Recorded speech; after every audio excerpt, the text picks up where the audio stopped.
Baik, pemirsa masih bersama Bang Opik yang kumisnya ketutup masker. Ya Bang Opik, Ya. lanjut pertanyaan selanjutnya. Oh tadi ya ada pesan-pesan buat Kiwil apa ya? Gimana sukses berpoligami tanpa menimbulkan keributan antara yang pertama, yang kedua dan resah akhirnya dia tidurnya nggak tahu di mana, bukan di rumah yang satu, bukan di rumah yang kedua. Ya kalau gue sih punya berpikir gini, gue nikah tuh urusan gue sama Tuhan. Jadi gue nikah tuh nggak ada urusan gue sama orang.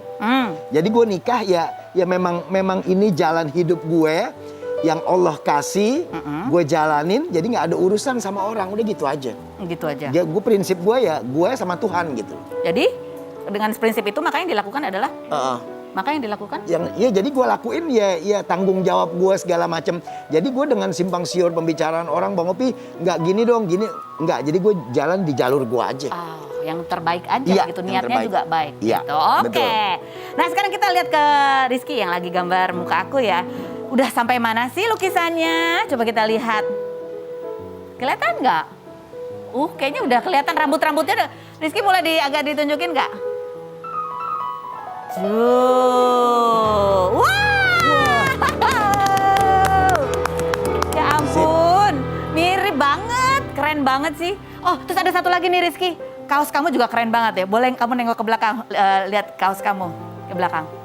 Ada belakang. Itu kaosnya. Oh, itu lukisan gambar dia yang viral sampai ke mancanegara. Keren banget. Sip. Oke, Bang Opi, kita mau lanjutan obrolan. Tapi Oke. ini ada ini pasangan suami istri yang kemarin baru melaporkan karena sang istri ketika lagi olahraga pagi itu tiba-tiba ketemu orang yang eksibisionis. Oh iya. Gregetan dan sekarang udah dilaporin polisi ya, biar tahu rasa. Kita lihat dulu profil mereka berikut ini. Isa Wahyu Prastantio atau Isa Bajai, aktor sekaligus komedian berusia 39 tahun ini memulai karir sebagai anggota trio Bajai bersama Melky dan Aden melalui acara audisi pelawak tahun 2005. Pria yang menikah dengan Rahayu Mutiara pada Juli 2010 dan dikaruniai 3 orang anak ini 17 Januari kemarin, istrinya menjadi korban pelecehan seksual ketika jogging pagi di kompleknya. Saat itu, Rahayu diikuti oleh seorang pria tidak dikenal yang menggunakan motor dan melakukan aksi eksibisionis di depannya hingga ia kaget dan melempar balok batu bata karena kesal. Pelaku pelecehan yang juga dialami oleh tetangganya termasuk ART almarhum Olga Syahputra ini kini sudah dilaporkan ke pihak berwajib oleh Rahayu dan Isa. Bagaimana proses kelanjutan kasus pelecehan yang dialami Rahayu? Dan benarkah Isa jadi melarang istrinya olahraga sendirian lagi? Saksikan kisah selengkapnya hanya di Rumpi No Secret. Sudah ada Isa dan Ayu di sini. Aduh Ayu, terima kasih sudah datang ya. Aku tahu betapa keselnya dan ini banyak dialami oleh perempuan-perempuan gitu ya. Sebenarnya kalau cowok-cowok gitu pernah nggak sih lihat yang kayak gitu eksibisionis gitu, nggak sengaja lihat, pernah nggak sih? Nggak pernah sih, cuma kalau sering baca berita atau denger tuh sering gitu. Tapi ini kamu sekarang ngalamin sendiri. Istriku ngalamin gitu kan. Apa yang kamu rasain sebagai suami ya, bahwa istri kamu tuh gitu mengalami pelecehan seperti itu? Ya kayak kesel aja kok bisa-bisanya istri gue yang jadi korban gitu. Bisa-bisanya, Ya, jadi marah kok banget. ada gitu di komplek gitu. Dan waktu itu kamu memang lagi nggak bisa nemenin istri juga? Enggak, biasanya tuh saya nemenin loh. Pas pagi itu malah nggak nemenin. Kok pas kejadian? Iya. Iya. Ada rasa nyesel juga gitu nggak? Iya, saya malah makan lagi kulineran. Iya. Nah, ini ada artikel ya, kronologi pelecehan yang dialami oleh istrinya Isa. Jadi ini adalah eksibisionis. Jadi ini orang emang sengaja untuk mempertontonkan bagian vital dari dirinya gitu ya ke orang lain dengan sengaja. Kamu kan dia kan pakai masker gitu ya? Dia pakai masker dan pakai topi juga. Dan pakai topi. Tapi kamu nangkep orang itu tuh gesturnya tuh apa sih sebenarnya? Dengan dia itu kayak apa? Dia senang, ketawa-ketawa, emang sengaja membuat kamu takut? Iya, sepertinya sih dia senyum ya. Terlihatnya sih seperti senyum. Cuman karena tutup masker dan topinya dia pakainya agak turun, jadi nggak begitu kelihatan sih. Terus dan pasti kamu shock banget kan? Shock. Dan respon aku karena shock, aku cuman bisanya diem aja. Harusnya aku teriak ya kenceng-kenceng gitu. Iya itu shock itu adalah. iya. Terus habis gitu apa yang kamu lakukan? Yang kedua. Setelah itu pertama ya, kejadian pertama. Setelah itu aku, ya udahlah aku pikir orang iseng biarin aja, aku tetap jalan pagi lagi.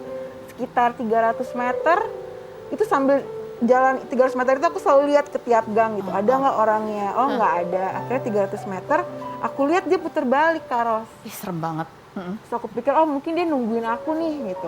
Terus? Aku lihat di sebelah kanan aku ada orang bangun rumah banyak batu bata, aku ambil satu. Menjaga-jaga Aku pegang, ya? iya jaga-jaga. Aku jalan pelan-pelan, ternyata bener. Dia nungguin di bawah deretan pohon pisang gitu. Terus aku pelan-pelan agak bergeser ke kanan karena aku juga takut Iya, iya, sebenarnya. iya. Cuman aku penasaran juga. Pelan-pelan aku deketin, dia mengarah ke aku matanya. Dengan posisi tangannya udah di bawah.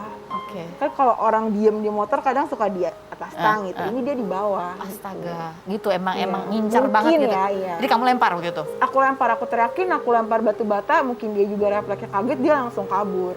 Kabur. Nah, trauma pasti habis itu. Ada traumanya sih. Masih lari pagi jalan-jalan? Masih. Oh masih. Karena penasaran juga, nongol lagi nggak nih orang gitu. Oh kalau nongol lagi kamu bawa apa Kalau sekarang nongol lari lagi pagi? udah siap-siap ancang-ancang lah ya. Apa yang kamu bayangkan kalau itu terjadi misalnya nih ya? Kamu ingin melakukan apa? Mungkin kalau aku sih udah dikasih kata orang udah sedia pepper spray Oh, apa iya, segala macam atau teriak maling sekenceng-kencengnya. Terus ada juga kemarin Pak Polisi bilang, Mbak kamu diem aja, kamu perhatiin plat nomornya. Oh, kan tapi kan ada tuh di CCTV, Iya di CCTV, plat benar nomor. ada. Kalau kemarin yang awal CCTV-nya belum jelas. Baru hari ini jelas. Mudah-mudahan aja plat nomornya itu bukan palsu atau Oh. orang motor yang lama gitu. Jadi ini udah prosesnya udah laporan Udah ya? proses. Oh, udah laporan. Udah BAP juga. Polisinya bilang kemungkinan bisa nggak sih ini kalaupun ketangkap nanti pasalnya tuh berapa tahun sih hukumannya untuk kasus yang seperti ini? Kalau untuk hukumannya berapa tahun kurang paham sih. Mau dimasukin ke apa tadi? Pornografi atau Undang-undang pornografi. Kayak seks- dia, iya, seks- yang menunjukkan seksual di umum. Umum itu ada hukumnya Ada gitu hukumnya, ya. Oke. ada pasalnya. Dan ini kan tetangga-tetangga katanya juga ada banyak yang Iya. dan setelah kamu berani melapor baru mereka cerita tuh. Iya, baru cerita. Baru mereka speak up gitu. Ada yang sampai manjat pagar katanya tetangga. Iya, betul. iya, benar, Itu malah jaraknya dari rumah kita cuma 4 rumah lah. Iya, jadi ibu ini lagi nyuapin anaknya di teras. Heeh. Mungkin yang ini tahu di situ ada perempuan, dia naik ke pagar nunjukin terus begitu itu kabur lagi. Itu tuh serem ya, maksudnya kayak sampai manjat pagar di rumah Iya. gitu ya. Punya niat gitu ya. Nah, terus akhirnya tetangga-tetangga ini pada ngomong apa nih setelah ini berani? Iya, menceritakan hal yang sama dan mengiyakan dengan ciri-ciri Orang orangnya yang itu yang sama, iya. sama yang saya posting. Oke. Terus ada dari lingkungan masyarakat sekitar, warga sekitar ada pengen bikin apa gitu, patroli apa gitu supaya Yang jelas sih mereka akan ini CCTV-nya akan diperbanyak dan diperturunin. Kemarin agak terlalu tinggi jadi nggak bisa ngeliat. Oh, nggak Gitu. kelihatannya agak kurang jelas gitu ya. Nah, tapi kan ya tadi pasti shock gitu kan. Ada beberapa orang yang memilih untuk dia udahlah diam aja gitu ya. Apalagi kalau buat perempuan ya, beberapa perempuan kadang Akan diem aja takut males ya, gitu. karena tuh kayak aduh dilaporin juga ya gitu kan ya. Tapi apa yang membuat kalian nih speak up gitu? Ini mau untuk menempuh jalan yang melapor dan ya ini kan bukan proses yang Ya mudah. kalau pertama dari saya, ini istri saya korbannya, mesti saya gregetan juga nih. Mau nggak mau harus istilahnya ketangkep atau pokoknya Atau dia pergilah gitu ya. Seperti itu ya, bikin laporan, bikin yang ngasih tahu ke kalayak nih kalau gini udah parah nih di sekitar kita. Ternyata lebih parah lagi, mereka cerita semua itu akhirnya. Oh, gitu ya. Jadi kalau kita biarin ya dia akan terus-terusan akan terus. Dan mungkin akan banyak lagi tuh orang-orang seperti itu berkeliaran kan. Iya Kak. Yang paling kamu khawatirkan nih Isa sama Ayu ya. Apa yang kamu khawatirkan kalau hal yang kayak gini nih masih dibiarkan aja gitu, nggak ada kelanjutannya? Ke anak kecil sih Iya. korbannya takutnya ya, Takutnya. atau Banyak. anak-anak sekolah. Kalau dewasa kayak kita kan akan berpikir oh kita laporin atau apa. Kalau anak di bawah umur kan takutnya dia akan bawanya psikisnya, Trauma, traumatik temen dia, kasihan ya. Karena laporannya bukan cuma hanya nunjukin sih, jadi tetangga-tetangga tuh laporan bahkan ada yang kebegal, maaf.